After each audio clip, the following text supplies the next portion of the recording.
हमरा तो बलगे में स्कूल है रहा है, तुरंत रंगाना चालू, दू बन रहा है रंगाना चालू। बहुत सारे लोग ना ब्लू और ब्लैक पेन तो ले लेते हैं पर उसका सही यूज करना नहीं जानते हैं। टाइम मैनेजमेंट तभी होगा जब आप।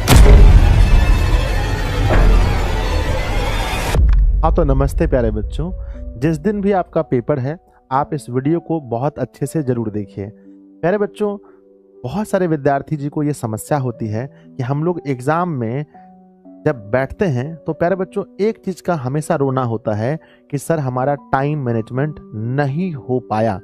बहुत सारे बच्चे खास करके अगर आप देखते हैं जो भी थोड़े से अच्छे सब्जेक्ट हैं, जैसे मैथ ले लीजिए, फिजिक्स ले लीजिए, केमिस्ट्री लीजिए, जहाँ पर ज़्यादा लिखना पड़ता है, चाहे आर्ट्स में भी बहुत सारे ऐसे सब्जेक्ट हैं प्यारे बच्चों, तो वहाँ पर हम लोग ये चीज़ हमेशा कहते हैं कि सर क्वेश्चन बहुत आसान था, सब कुछ ठीक था, पर टाइम मैनेजमेंट नहीं हो पाया। बच्चों हम आपको इस वीडियो में सिर्फ टाइम मैनेजमेंट ही नहीं बताएंगे, हम आपको ये भी बताएंगे कि आपको एग्जाम हॉल में किन किन चीज़ों का विशेष रूप से ध्यान रखना है। तो आइए हम लोग वीडियो को शुरू करते हैं। सबसे पहला, जैसे कि आप देख रहे हैं थंबनेल में लिखा गया है कि परीक्षा हॉल में टाइम मैनेजमेंट हम कैसे करें। तो कुछ टिप्स है मेरा, जो कि आप पहले इसको सुन लीजिए, फिर हम लोग वीडियो को और अच्छे से शुरू करते हैं। पहला है कि टाइम से सेंटर पहुंचिएगा। ये प्यारे बच्चों टाइम मैनेजमेंट का पार्ट नहीं है, ये अलग मैं आपको सूचना दे रहा हूं कि टाइम से सेंटर पहुंचना है। किसी भी हाल में प्रथम पाली वाले बच्चे को 9 बजे एग्जाम सेंटर में एंट्री हो जाना है और दूसरी पाली वाले को 1 बजे एग्जाम सेंटर में एंट्री हो जाना है। याद रखिएगा, अगर आप नॉर्मल दिन में आप देखते हैं कि अरे हमरा तो बलगे में स्कूल है, बलगे में कॉलेज है, जहां जाने में 20 मिनट ही लगता है, बच्चों पेपर जिस दिन होगा उस दिन वहीं जाने में आपको 2-2 घंटे लग सकते हैं। तो ये सुनिश्चित कीजिएगा कि उस रास्ते में भीड़ ना हो और जाना बहुत आसान हो आपके लिए, ठीक है ना, क्योंकि उस दिन भीड़ रहता है। दूसरा है प्यारे बच्चों कि सभी जरूरी सामान साथ लेकर जरूर जाएं। बहुत सारे बच्चे करते हैं क्या, हड़बड़ी में नहाने धोने के चक्कर में बहुत लेट से जरूरी सामान लेकर जाते हैं। बच्चों जो भी आपके जरूरी सामान है, जैसे कि आपका पेन आप पहले से चला लीजिएगा। जिस पेन से आपको लिखना है, ब्लू और ब्लैक, दोनों पेन को आप पहले से चला करके अपने पास में रखिएगा। प्यारे बच्चों बहुत सारे लोग ना ब्लू और ब्लैक पेन तो ले लेते हैं पर उसका सही यूज करना नहीं जानते हैं और कॉपी को ऐसा लिखते हैं, एकदम कचड़ा बना देते हैं कि उससे बढ़िया बच्चों एक पेन से लिखने में आपको नंबर मिलेगा, ठीक है ना। तो बहुत सारे बच्चों का ये भी जवाब मिलता है कि सर हम दोनों पेन्स का यूज करें या एक पेन का यूज करें। देखिए, अगर आपको अच्छे से यूज करना आता है कि हमें सिर्फ मेन पॉइंट जो है कि ब्लैक पेन से लिखना है और बाकी ब्लू पेन से, तभी आप दोनों पेन का यूज कीजिए। अगर आपको नहीं आता है तो सिर्फ और सिर्फ एक पेन का, ब्लैक या ब्लू का यूज कीजिए। हम एग्जाम में दोनों से भी लिखे हैं, हम सिर्फ ब्लू से भी लिखे हैं। बच्चों मैंने अपने एग्जाम में हर चीज लगभग देखा है। 10th में हम सिर्फ और सिर्फ बच्चों ब्लू से लिखे थे, 12th में हम ब्लैक से भी एक पेपर दिए हैं, एक पेपर हम सिर्फ ब्लू से दिए हैं और एक पेपर बच्चों दोनों मिक्स करके भी हम दिए हैं। तो आपको अगर पता है तभी आप दोनों पेन का यूज कीजिएगा, अन्यथा नहीं कीजिएगा बच्चों। नेक्स्ट क्या है कि आरामदायक वस्त्र पहन कर जाइए। एग्जाम हॉल में आप जाते हैं तो बहुत नॉर्मल कपड़ा पहन के जाइए जो आपके लिए कंफर्टेबल हो। मैं तो बच्चों लोअर पहन के और टी शर्ट पहन के गया था, ठीक है ना। आगे हम लोग बढ़ते हैं। नेक्स्ट क्या है कि नॉर्मल भोजन खाकर जाएं। आप जब भोजन खाएं तो बच्चों तला और छना भोजन नहीं, नॉर्मल भोजन खा कर जाइए और भूखे तो बिल्कुल नहीं जाए। बहुत सारे बच्चे भूखे चल जाते हैं और घर पर कई बच्चे घर पर लड़ाई झगड़े करके एग्जाम देने चल जाते हैं। ऐसे में एग्जाम आपका खराब चला जाएगा। तो बिल्कुल एकदम ऐसा नहीं कीजिएगा कि लड़ाई झगड़ा कर लीजिएगा, ठीक है ना।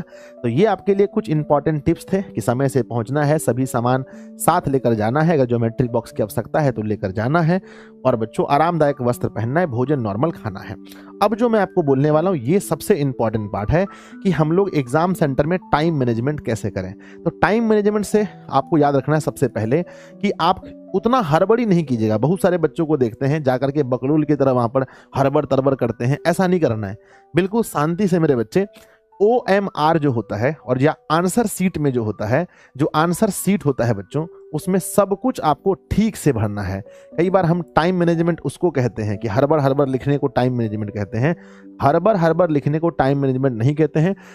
सही समय पर सही चीज करने को टाइम मैनेजमेंट कहते हैं। तो बच्चों उसके बाद क्या है हमारा, सबसे पहले जब भी आप ये OMR सीट भरें तो उसमें देखिएगा कि अच्छे से जो सब्जेक्ट आपका है, सब्जेक्ट का नाम सही भरिएगा। मीडियम, आप हिंदी मीडियम के स्टूडेंट हैं या इंग्लिश मीडियम के स्टूडेंट हैं, वहाँ मीडियम आपको जो उत्तर, आप जो आंसर राइटिंग करने वाले हैं हिंदी मीडियम में या इंग्लिश में, उसको सही से भरिएगा।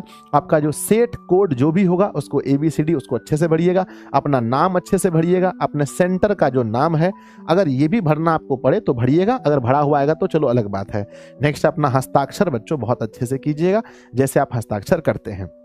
उसके बाद जब आप कॉपी लिखेंगे तो विशेष रूप से ध्यान रखिएगा कि रफ कार्य जो है अंतिम वाले पेज में करना है, क्योंकि आपके जो एडमिट कार्ड है उसमें भी ये चीज़ लिखा हुआ है कि रफ कार्य जो है वो आपको अंतिम वाले पेज में करना है, और जब फिनिश हो जाएगा बच्चों तो उसको कट कर देना है। याद रखिएगा कि रफ कार्य जो भी करके आइएगा तो लास्ट में जितना भी आप रफ कार्य करेंगे उसको एक बॉक्स के अंदर भर देना है, और बच्चों फिर दोनों तरफ से काट करके आना है। रफ कार्य छोड़ करके नहीं नहीं नहीं आइएगा। नेक्स्ट है प्यारे बच्चों कि मिस्टेक करने से बचिए। बहुत सारे लोग क्या करते हैं ना कि भाई बहुत मिस्टेक कर देते हैं, जैसे कि कुछ लिखना है, थोड़ा सा लिखें फिर उसको कट कर दिए, थोड़ा लिखें कट कर दिए। अगर आप आंसर थोड़ा सा अगर लॉन्ग क्वेश्चन है या शॉर्ट है, एक दो लाइन गलत भी आंसर लिख दीजिएगा ना, अगर गलती भी थोड़ा सा हो जाए तो उसको घेर दीजिएगा, पर ज़्यादा कटकुट नहीं कीजिएगा। ज़्यादा कटकुट करने से क्या होता है, जब हमारी कॉपी चेक होती है तो एग्जामिनर ये कॉपी चेक करने वाला ये समझ लेता है कि ये जो बच्चा है ना इसको 100% चीज नहीं पता है, और आपका सही परिभाषा भी वो काट देता है। इसीलिए बच्चों ज्यादा कटकुट नहीं कीजिएगा पेपर में। नेक्स्ट क्या है ध्यान दीजिए, अब हम आते हैं मूल बात पर। जो मूल बात आपको हम बताने वाले हैं जहां से आपका टाइम बचेगा। पहला, अगर आप परीक्षा हॉल में चाहते हैं टाइम बचाना तो गोला भरने का प्रैक्टिस जरूर कीजिए। बहुत सारे लोगों को देखते हैं कि सर सब कुछ ठीक था, गोले नहीं भर पा रहे थे। तो आप जिस समय वीडियो देख रहे हैं इससे बोर्ड एग्जाम का आपका जो भी घंटा बचा है, 10 घंटा 20 घंटा, 1 दिन 5 दिन 10 दिन जो भी बचा है बच्चों, है ना, तो उसको आप पहले गोला भरने के लिए बहुत अच्छे से सीख लीजिएगा। अच्छे से गोला जरूर भर लीजिएगा अपने घर पे बैठ के, है ना। कोई भी आसपास के दुकान में जाएंगे तो आपको मिल जाएगा। नहीं तो बच्चों अगर आप दिशा के ही इस वीडियो को देख रहे हैं, दिशा के स्टूडेंट हैं, हम आपके व्हाट्सएप पर एक भेज देंगे जिसको आप प्रिंट भी करवा सकते हैं। नेक्स्ट क्या है बच्चों, गोला भरने का प्रैक्टिस सबसे अधिक टाइम यही लगता है। फिर आता है हमारा कि घड़ी रखें और समय का ध्यान। बच्चों घड़ी अपने पास रखना है और समय को आपको बार बार देखते रहना है। हमने एडमिट कार्ड में आपके इंस्ट्रक्शन पढ़े हैं, वहां पर ये कहीं नहीं लिखा है कि आप घड़ी नहीं ले जा सकते हैं। हाँ, इलेक्ट्रॉनिक घड़ी नहीं ले जा सकते, नॉर्मल घड़ी आप लेकर जा सकते हैं। नेक्स्ट है प्यारे बच्चों, अगर एडमिट कार्ड में ये नहीं लिखा है तो मैं जिस एडमिट कार्ड को पढ़ा उसमें ये नहीं लिखा था। नेक्स्ट है बच्चों कि क्वेश्चन पेपर को पढ़कर बनने वाले प्रश्नों को पहले सिलेक्ट करें। जैसे ही आप एग्जाम हॉल में जाएंगे और आपको क्वेश्चन पेपर मिलेगा, मान लीजिए कि मैं एग्जाम हॉल में गया और ये क्वेश्चन पेपर मुझे मिला है, तो सबसे पहले हम क्या करेंगे, मेरी प्राथमिकता है कि हमें जो 15 मिनट का समय अलग से मिलता है क्वेश्चन पढ़ने के लिए, तो पहले हम इसको पूरा उल्टा करके, क्वेश्चन को हम उल्टा करके सारे प्रश्नों को पढ़ लेंगे। और बच्चों पढ़ते पढ़ते क्या करेंगे कि जो जो सवाल हमको लगेगा कि ये सवाल बनने वाला है उस पे हम ना, देखो ऐसे तो लिखा रहता है कि आप क्वेश्चन पर कहीं पर कोई मार्क ना करें, हल्का सा पॉइंट तो लगा सकते हैं। हल्का पॉइंट बच्चों, जैसे मान लीजिए कि हमारे पास क्वेश्चन 1 नंबर है, 2 नंबर है, 3 है, 4 है, 5 है। हमें लग रहा है कि 1 नंबर बन रहा है, 2 नंबर बन रहा है और 5 नंबर बन रहा है, तो हल्का सा मार्क कर देंगे। और मार्क करने के बाद लास्ट में हम लोग फटाफट से मार्क करके हम गिनती कर लेंगे कि 70 में से क्या हमारा 35 बन रहा है, या 100 का पेपर है तो 70 में से हमारा 100 में से हमारा 50 बन रहा है। तो मार्क अगर गिन लेंगे बन रहा है, उसके बाद रंगाने के लिए भिड़ना है। बहुत सारे बच्चे गलती क्या करते हैं कि जैसे क्वेश्चन 1 देखें बन रहा है, तुरंत रंगाना चालू, 2 बन रहा है रंगाना चालू। नहीं, ऐसा नहीं करना है। और रंगाने का सबसे अच्छा तरीका क्या है गोला भरने का, कि सबसे पहले आपको किनारे किनारे रंगाना है और किनारे के बाद प्यारे बच्चों तब आपको बीच में भरना है, ठीक है ना। तो बहुत सारे बच्चे इसमें गलती करते हैं, इसको पूरा अच्छे से भरना है ना। पहले किनारा और फिर बीच में, पहले किनारा फिर बीच में, पहले किनारा और फिर बीच में। इसी प्रोसेस से आप गोले को रंगाएंगे तो आप लोग का गोला भी अच्छे से रंगेगा। और प्यारे बच्चों गोला रंगाने में आप ब्लैक या ब्लू का यूज कीजिए, तो ब्लैक जो है इसके लिए बेस्ट होता है। ब्लैक से आप रंगा सकते हैं।